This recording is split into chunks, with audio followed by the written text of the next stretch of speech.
हाँ, वो मलाली को मैंने फोन पे तसल्ली दी थी, लेकिन शायद वो तुमसे कोई बात करना चाहती है।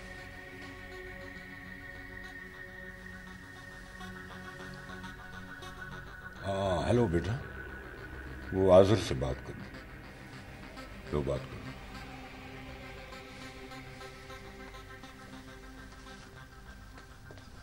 शायद मेरे इस तरह कैद हो जाने पर तुम्हें कोई नदामत नहीं हो रही, महज इसलिए कि मेरा ताल्लुक किसी न किसी हवाले से उस वाक़ये से मिलता है कि जिसमें तुम्हारी मंगेतर की मौत हो गई थी। मैंने क्या अच्छा किया, क्या बुरा, इसका सही अंदाज़ा मुझे आज तक नहीं हो सका, महज इसलिए कि मैं तुम्हारी राय जान नहीं सका। क्या तुम आज भी खामोश रहोगी? मैंने एक हमदर्द बनकर तुम्हें कबूल किया था, लेकिन क्या उसका सिला ये सर्द रवैया ही है?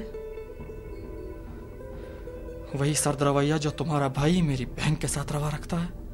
इंसान की जिंदगी में कई लोग आते हैं, जिनमें से चंद ऐसे होते हैं जिन्हें देखकर, जिनसे मिलकर हमें अपनायत का एहसास होता है। आप कुछ भी कर लीजिए, लेकिन बदकिस्मती से आप उन चंद एक में कभी नहीं आ पाएंगे। शावेज की बेलौस मोहब्बत तुम्हें आज जिद का आखिरी मकाम दिखला रही है।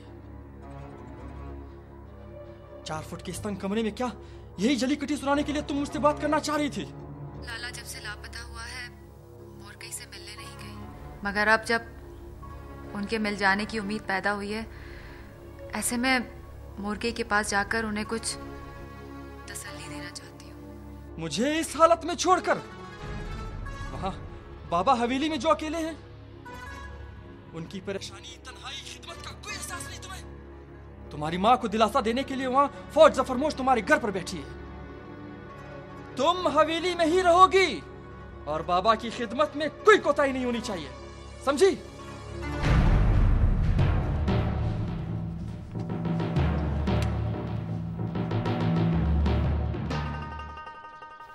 अस्सलाम वालेकुम। वालेकुम सलाम तहसीलदार साहब। सरदार साहब, मेरी यहाँ ट्रांसफर के वक्त आपने बड़ी गर्मजोशी दिखाई थी, लेकिन जाने के वक्त आपका कोई आलवाल सुनने को नहीं मिला। मैं समझा आजकल शायद आप समाजी मसाइल में बहुत ज्यादा मसरूफ हैं, इसीलिए खुद ही सलाम करने आया।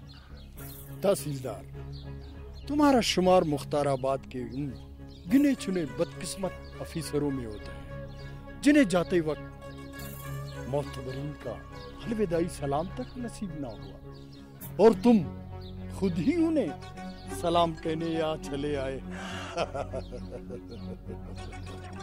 सरदार साहब, मुझे सलाम से ज्यादा उस सिले की परवाह है जिसकी उम्मीद मैंने अपने रब से लगा रखी है। तहसीलदार साहब,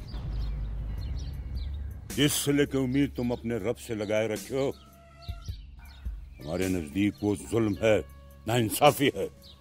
आज़र के हाथों के गिर से बेड़ियों का हसार खींचकर क्या सोचा था तुमने? वाकई वो मुजरिम है? क्या सबूत? इस सारे वाकये में जरूर कुछ ऐसा है जो आज़र हमसे छुपाता आया है। अगर वो कातिल ना भी हो तो कातिल के बारे में जानता जरूर है। तहसीलदार साहब, अगर इस वाकये में जरा बराबर भी शक का पहलू हो तो मैं तुम्हें शफाफ तफ्तीश की भरपूर इजाजत देता हूं, और मैं आज ही तुम्हारा ट्रांसफर रुकाने की बात भी करता हूं। मलक हसन खान, क्या मैं समझ लूं कि तुम मेरे खानदान के खुलूस और सच्चाई पर शक करने लगे हो? क्या तुम समझते हो कि आज़र ने शावेज को मारकर तुम्हारी बेटी को बेवगी की चादर पहनाई है ताकि वो उससे खुद शादी कर सके? उसके लिए रिश्तों की क्या कमी है? या फिर इसलिए कि आज़र, जो कि हजारों एकड़ का मालिक है, तुम्हारी बेटी के जायदाद का लालच था उसे? आप सबने, हमने देखा कि खुशक्यार की बंदूक से निकली हुई गोली से शावेज मारा गया है। और आजिर खान ने अपनी जान पर खेलकर आप सबकी जान बचाई है। आपको इतना भी ख्याल न रहा। आज आप शफाफ तफ्तीश की बात कर रहे हो। याद रखो मलिक हसन खान, अगर तुम्हारी बेटी के मामले में आजर जिंदगी के किसी भी हिस्से में मशकूक ठहरा तो बात शफाफ तफ्तीश तक जाने से पहले बंदूक की उस गोली तक जाएगी जो मैं खुद आजर के सीने में उतारूंगा। अरे जाइए जाइए तहसीलदार साहब, जाइए।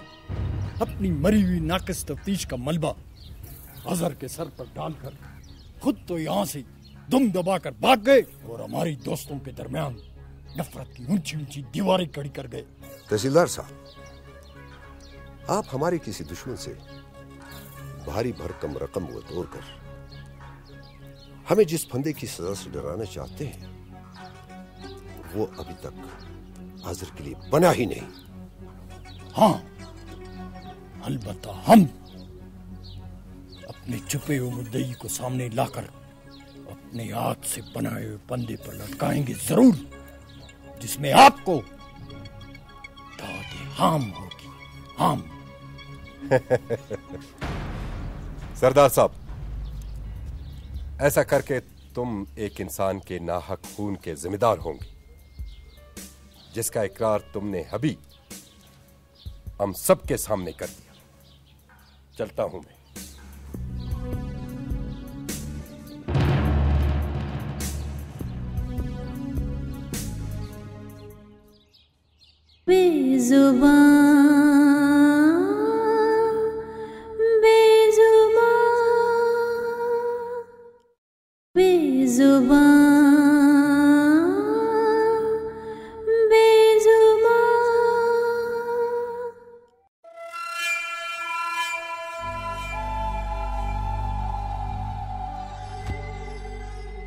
सुलेमान और बशीर के मामले में जिस तरह तुमने अपनों का बात माना, शाबाश हो तुम पर। सुलेमान और बशीर का कत्ल किसी और ने नहीं किया है, सिर्फ सुबह खान ने किया है। सुबह खान ने। हाँ, शरबत गुला के मरने के बाद तुम्हारा इंतकाम अधूरा रह गया। तुम इसका गम मत करो। हाँ, जब तक सुबह खान के खानदान का एक शख्स भी जिंदा है तो मैं तुमको पैसे देता रहूंगा। हाँ, लेकिन सुबह खान की बीवी के मरने के बाद तुम्हारी बेगानगी से ऐसे मालूम होता है जैसे कि सुबह खान की बीवी नहीं, तुम्हारी बीवी हो। बस गोला, अपनी जबान को लगाम दो। सुबह खान की बीवी नहीं बल्कि मेरी चचाजाद बहन भी था। तुम्हारे वरगलाने की वजह से मैं इंसानों के बजाय सारा जिंदगी पैसों की तरफ भागता रहा और इसी वजह से मेरे भाइयों ने मेरी बहन को कत्ल कर दिया। असगुल, मैं अपने दोनों भाइयों को लेकर सुबह खान के कदमों में गिर जाऊंगा और अपने दोनों भाइयों का खून माफ कर दूंगा। लेकिन अगर आइंदा तुमने मुझे वरगलाने का कोशिश किया ना तो इस मशीन की सारी गोलियां तुम्हारे सीने में उतार दूंगा।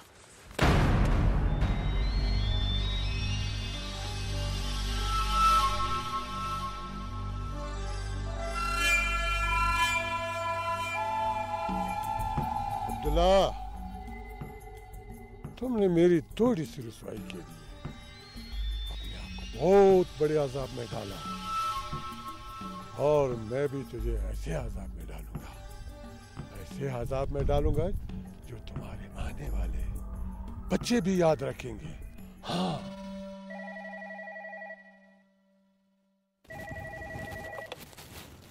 हेलो। अस्सलाम वालेकुम। वालेकुम सलाम। यहाँ संगर कैंप में डॉक्टर मोहसिन होंगे, उनसे मेरी बात करवा दे। मैं उनका भाई बात कर रहा हूँ। अदागुल, पहचाना हमको? नगमा? तुम्हारा आवाज तो हजारों लोगों में पहचान सकता है अदागुल। तुम हो कहाँ? तुम्हारे लिए इधर उधर भटकता फिर रहा हूँ। और तब तक भटकता फिरता रहूंगा जब तक कि तुम मुझे अपना नहीं लेते। अताकुल, हमारा चाहते बेशक एक हो, पर हमारे चाहतों के असूल का मंजिल एक नहीं है। तुम्हारा और हमारा साथ तो चंद महीनों का था, फिर फरिश्ता तो हमारा बचपन का साथी है। हम तुम्हारी खातिर उसे नाखुश नहीं कर सकता। बस हमें इस बात की खुशी है कि आज तुमसे बात हो गया और तुम खैरियत से हो। लंबे अरसे के बाद आज हम सुकून से सोए कहा था। डॉक्टर मोहसिन ऑपरेशन में है, वो जब फारिग होंगे तो मैं तुम्हारा पैगाम उनको दे दूंगी। ठीक। मुझको मिली तो है मगर ये अलमियां देखो कि ज़ेवर चुप का ही मुझको मिला।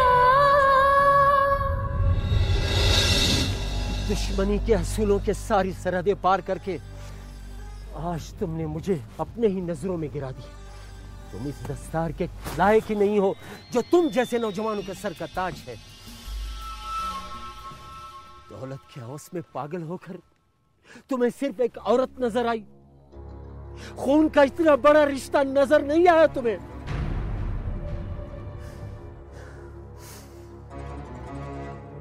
वैर करते वक्त तुम्हारी उंगलियां क्यों नहीं कांपी और तुम्हारा ये कलेजा क्यों नहीं पटा कि ये हमारे दस्तूर और हमारे रिवाज के खिलाफ हो। तुम्हें अभी और उसी वक्त सोबा खान के कदमों में गिरकर माफी मांगनी होगी दादो, माफी मांगनी होगी। नहीं लाला, मैं नहीं जाऊंगा, वो मुझे जिंदा नहीं छोड़ेगा। अगर वो जिंदा नहीं छोड़ेगा तो मैं तुझे जान से मार दूंगा।